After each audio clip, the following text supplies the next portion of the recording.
started doing quarterly reports as well starting this year. Our quarterly reports are just the Excel spreadsheets, but every half year, so after June and after December, we do a more detailed PDF report. And just like always, it has a summary page in the beginning that tells you what is covered, what kinds of charts there are. This is an important section for you to read where we talk about what exams are included. We have a brief description of what kinds of data are described in this report. We are still having some issues with Toshiba scanners in that some facilities are still sending data using the old version of our software, so not all of the data on the OCR screens from Toshiba scanners may be correct. However, we have had the upgrade for the software available for a few months now. So if you don't have it yet and you have Toshiba scanners, please do contact us and we will make sure to send you the link again and you can install your upgraded version of the software. The main kind of chart that we rely on to demonstrate variability in this report is a box and whiskers plot. It's a very quick way at looking at the distribution of how your facility compares to its peers. And this chart will tell you how to interpret this chart. One thing that you may notice if you've been reviewing the DIR reports for a long time is that we had both histograms and box plots when we displayed these reports, but this time around we stopped doing the histograms. We did this for a couple of reasons. These charts were starting to take up many, many pages, and the files was getting too big for some facilities to download. But beyond that, the live reporting functionality on our website has improved dramatically. And so you can go look at scatter plots of your distribution at any time. And those can show you how your data are distributed and how they compare to the Dose Registry average. At any time that you run these reports, you will see a comparison to the most recent registry average from the most recent 6-month report.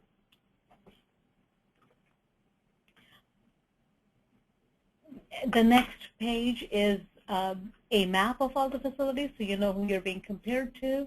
There is a description of the site-specific dose estimate. The next few pages have executive summary reports. So for the truly high volume exams, where we have 10,000 or more exams in the registry, we do a summary report where you can look at how your facility compares to its peers.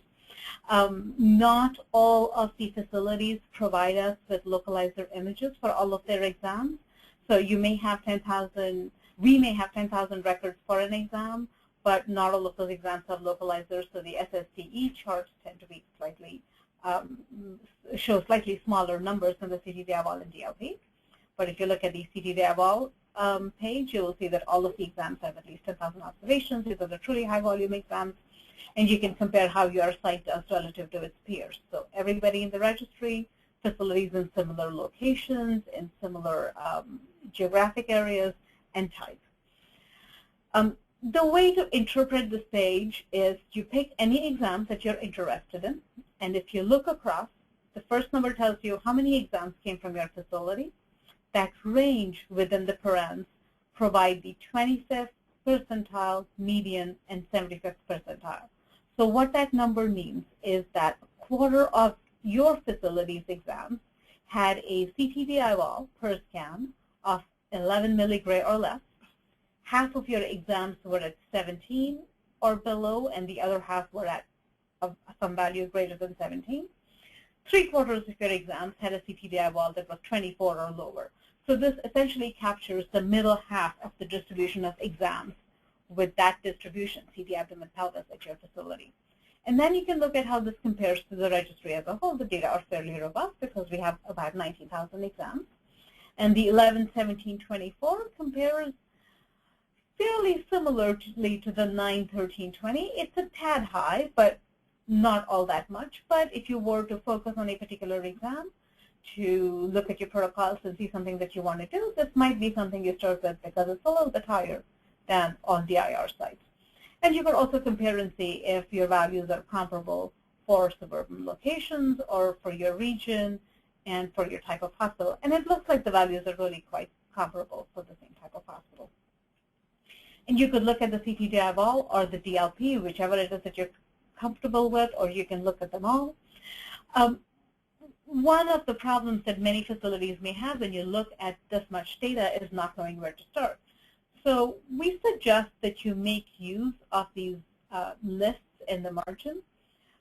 You can look at the executive summary maybe and identify certain exams that cause you more concern than others, and you really want to look at them, and you will be able to jump ahead to those exams.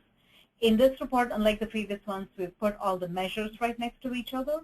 So if you pick an exam, the DLP, the CTDI wall, and the SSDE are all next to each other. They all measure slightly different aspects of how your dose indices compare. The DLP looks at both your technique and your scan length. The CTDI wall, as you know, is looking at your scanner technique, and the SSDE adjusts for how much you change your protocol with patient size. So you could look at all three or any one that you're most comfortable with, see how you do, and identify whether you need to make any changes to your protocol or not. So that's essentially the PDF report for adult patients. All the pages look essentially the same as you go through the box plots. As I mentioned, the box plots provide you a quick comparison of how your facility compares with all of its peers. So if you pick any one box, what it shows you is for that category, in this case the registry as a whole. The top of the box is the 75th percentile for the registry. So 3/4 of the exams in the registry were below that value. The bottom of the box is the 25th percentile. So 1/4 of the exams in the registry had a value that was at the bottom of this box or below. And the line in the middle is the median. So half the registry was above and half was below. And these whiskers at the end show you the extreme values for the facilities. Now, what this box plot does that's different from the executive summary is that the box plot condenses every facility to one data point. So you're really looking at how your facility compares to the distribution of typical values at facilities across the registry. So the red line that goes across the middle is your facility's values, and you have that red value over there.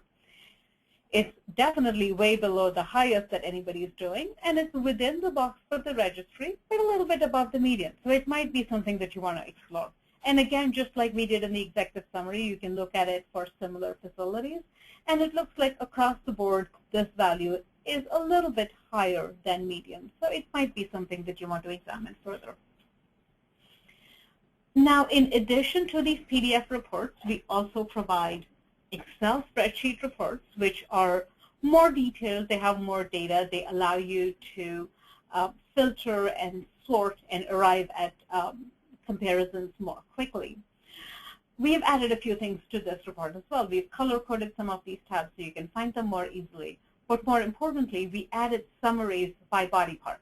So if you're using these data at your facility to optimize protocols, you could start by just looking at the body parts and see how your facility does on all measures, CTDI, wall, DLP, and SSDE, compared to the registry as a whole, to similar facilities, and maybe narrow down the body part or organ system where you think you want to pay attention first. Do you want to adjust your chest protocols first or your abdomen pelvis? And this combines all of the mapped exams for that body part. So it's not really making distinctions between single scan or angiographies. It's just combining all the data for the body part to just give you some sense of where you need to focus. And then just like before, we have tabs and spreadsheets that do one dose index at a time for each exam that's mapped, shows you comparisons of your facility to everybody in the registry and to similar facilities. These reports are color-coded. The orange rows are exams where your facility's value is above the 75th percentile for the registry as a whole. The blue rows are below the 25th percentile for the registry as a whole. And the ones that are clear, your facility's median is between the 25th and 75th for the registry. The other thing you can do with this report is you can use this body region to filter if you would like. If you want to just look at the abdomen exams, you can select that filter and just look at the abdomen exams. Or if you want to look at everything, you clear it and then you can see it all. So we just added a few more tools that you might be able to use to be able to view your data better. Scrolling across, once we get past the most recent period, we have trend charts that are similarly arranged. So again, there's a short name report, which is the standardized name that you mapped your exam to, the body region that you can filter by, and the values for your facility over time. So you can look and see if there are some exams where your performance changed over time. If you have implemented some change of some kind and you want to monitor changes, you can use these trend charts. And at the very end, we have two tabs that have mappings of exam names. The first one is the short name that's assigned by your facility to the short name you should look for in the report. So you may have mapped your exam name with a fair amount of granularity, but if there was nobody else who used that much detail, we still want you to obtain some kind of comparison for you to look at your data. So we rolled up some of these exam names to a higher level category. So this kind of applies across the board. For every facility, we did some amount of roll-up to get from what each facility mapped to a category that we could provide comparisons for. And the last tab has study descriptions that you use at your facility, the name assigned, and where to look for that in the report. So if you're looking for some exam that you know by your local protocol, you could use this table to say, that's the exam name I'm looking for in my report. And then you could go to any of the pages and filter for the one that you're looking for. That'll allow you to get to the exam that you need quickly and see if it's making any change over time.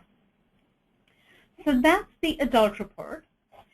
The main difference between the adult and the pediatric reports is that the pediatric reports have the data broken out by age. So it's not just by exam, but also by age group category. The reason we do this is that there is a lot more variation in pediatric sizes from between a 2-month-old and a 17-year-old. Ideally, we would provide comparisons by body width, but we don't always have the patient size for all the patients because we don't have localizers for all the exams. So for now, our closest approximation is patient age. Because we don't have as many data points for pediatric exams, we are somewhat more inclusive for the pediatric reports. We look at any exam that has at least 2,000 total records. Again, you can read about this in our inclusion criteria in the report. And then, as I mentioned, for each exam, you will see a breakdown by age. Again, it's not only for the executive summary, but also for the box plots. We have one set of box plots for each age group. So as you scroll through and pick an exam, you can pick an exam and the measures for each age group one at a time. So your protocols may be very good for 7 to 10-year-olds, but it may not be that great for newborns, and you can make that distinction by looking at these data. And just like for the adult reports, we also have spreadsheet reports at the pediatric level. Again, there is one level of summarization by body part, and it's also broken down by age, so you can identify your body part of interest rapidly.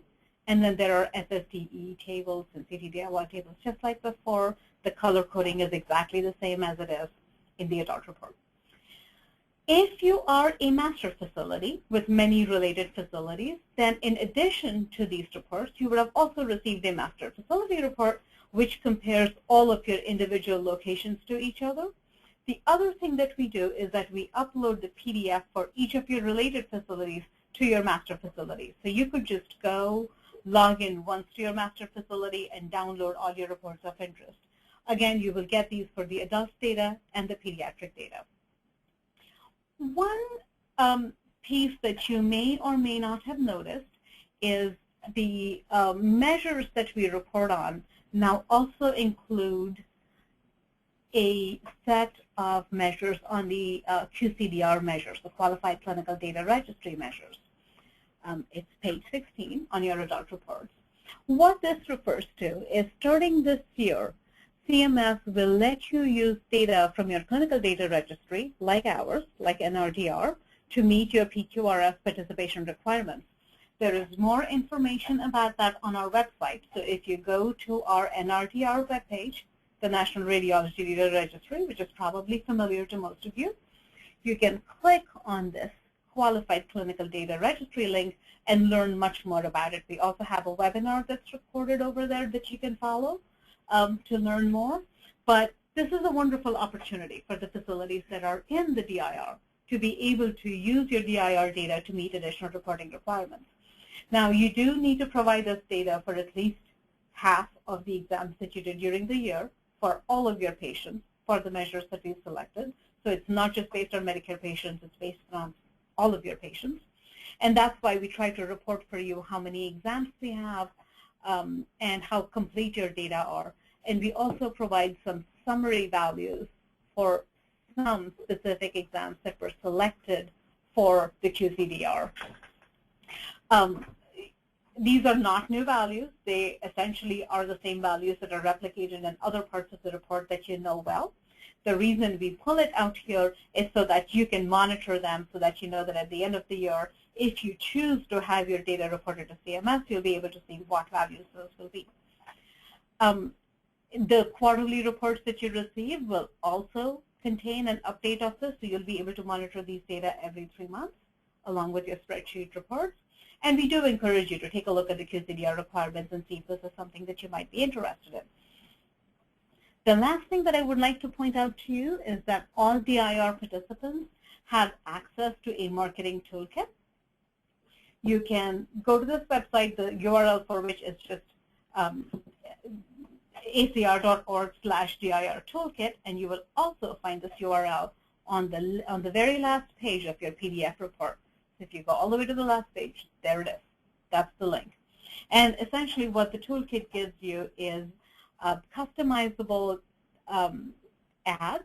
So you can download an ad, throw on your logo on here, and use this to promote your participation. There are banners you could post in your facility. There are seals you can use on your marketing material or as a sign. But essentially to broadcast the fact that you as a facility participate in this important quality activity would be really useful for your patients to know, and for your ordering physicians and referring physicians to be aware of.